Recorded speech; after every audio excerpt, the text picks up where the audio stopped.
Alors, qu'est-ce qu'un adolescent difficile? Parce que souvent cette question vient à l'esprit de ceux qui l'entourent, et parfois de lui-même d'ailleurs.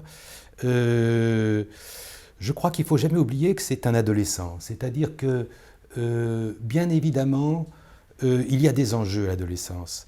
Et qu'un adolescent qui ne poserait aucune difficulté, c'est-à-dire qui ne poserait pas des questions, qui n'aurait pas des moments, je dirais, soit par son comportement, soit par ce qu'il dit, soit par ce qui peut être aussi parfois l'expression assez brutale d'une violence, d'une agressivité, ou d'un refus, ou d'une protestation, il est bien évident qu'on va là très facilement avoir l'idée, il est difficile.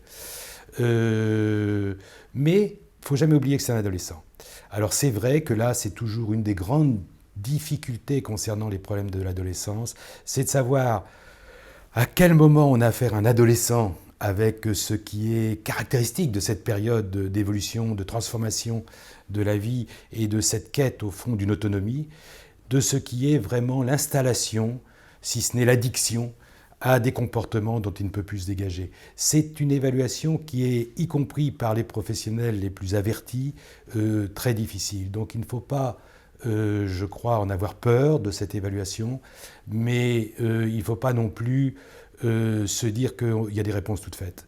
C'est tout un travail de compréhension de ce qui se passe dans la difficulté ou dans ce qu'on ressent comme une difficulté que l'adolescent nous impose, je dirais, ou nous force à subir ou à vivre, et en même temps une difficulté qu'il faut entendre comme une difficulté qui a du sens.